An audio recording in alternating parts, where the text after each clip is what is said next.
সিজদায় মমিনুল হক, মুখে হাত দিয়ে তাকিয়ে আছেন ঋষভ পান্ট। ভারতীয় উইকেটকিপার বলেছিলেন টাইগার ব্যাটারের হেলমেটে বল লাগার পরেও এলবিডব্লিউর আবেদন নেবেন তিনি, কিন্তু সৃষ্টিকর্তা তো অন্য কিছুই চেয়েছেন। ঋষভের সামনে দাঁড়িয়ে ব্যাটিং করেই সেঞ্চুরি হাঁকিয়েছেন মমিনুল হক, আর সেই সেঞ্চুরির সেলিব্রেশন ঋষভ দেখেছেন দাঁড়িয়ে দাঁড়িয়ে মুখে হাত দিয়ে। কার্মাবোধ হয় এটাকেই বলে। 4 বাউন্ডারি দিয়ে 50 হাঁকিয়েছিলেন, সেঞ্চুরিটাও পূর্ণ করলেন 4 হাঁকিয়েই। সঙ্গে সঙ্গে ড্রেসিং রুম থেকে সতীর্থরা দাঁড়িয়ে দিচ্ছেন করতালি, আর মমিনুল তখন ব্যস্ত হেলমেট খুলে লুটিয়ে পড়া সেজদাতে মাথা নত করছেন সৃষ্টিকর্তার কাছে। তবে ভারতীয় বোলারদের বিপক্ষে ঠিকই করেছেন ডমিনেট। বিশেষ করে 50-র পরে যেন জ্বলে উঠেছেন ভিন্নভাবে। একে একে সতীর্থরা বিদায় নিলেও বোলারদের খুব একটা স্বস্তি দেননি এই টাইগার। ক্যারিয়ারের 13তম শতক আদায় করতে ভারতীয় বোলারদের হাঁকিয়েছেন 16টা 4। ছিল নার্ভাস 90-তে প্রবেশ করার সময় মারা একটা ছক্কাও। লাঞ্চের আগেই নিজের কাজ সেরে নিয়েছেন মমিনুল, সেই সঙ্গে দলের রানও নিয়ে গেছেন ডাবল সেঞ্চুরির ঘরে। এই ব্যাটার অপরাজিত আছেন 102 রানে, তার সঙ্গে মেহেদী মিরাজ তিনি আছেন 6 রানে, আর বাংলাদেশের সংগ্রহ 6 উইকেটে 205 রান। এর আগে দলের হাল ধরতে এসে উল্টো বিপদ বাড়িয়ে ফিরে গেছেন সাকিব আল হাসান।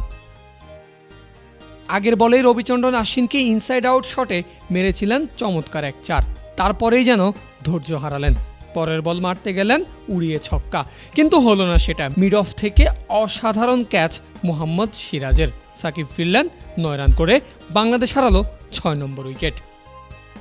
সোমবার সকাল সকাল কানপুর টেস্টে বাংলাদেশি দর্শকেরা যা দেখতে চেয়েছিল সেটা হলো মমিনুল হকের 50, যেটা কিনা গত শুক্রবার লাঞ্চের পরপরই হয়ে যাওয়ার কথা ছিল। তবে সোমবার মমিনুলের 50-র আগেই আম্পায়ারের বাধা, পায়ে লেগে ক্যাচ হওয়া বলে আউটের ঘোষণা দিয়ে দিয়েছেন। যদিও মুহূর্ত দেরি না করেই রিভিউ কনফিডেন্ট মমিনুলের। পরে দেখা গেল ভুল ছিলেন আম্পায়ার, সিদ্ধান্ত পরিবর্তন করে দিতে হয়েছে নট আউট। আর আম্পায়ারকে ভুল প্রমাণ করতেই যেন আগ্রাসী হয়ে উঠেছেন মমিনুল হক। ঠিক পরের বলেই কড়া জবাব টাইগার ব্যাটারের। সিরাজকে বাউন্ডারি হাঁকিয়ে শেষ করেছেন অপেক্ষার পালা। সাদা জার্সির ক্যারিয়ারে 20তম 50 আদায় করে নিয়েছেন মমিনুল হক, তবে নেই কোনো সেলিব্রেশন। সতীর্থের সঙ্গে হাত মিলিয়ে পরিচিত স্টাইলে কাঁধে ব্যাট রেখে ফিরে এসেছেন আপন কাজে।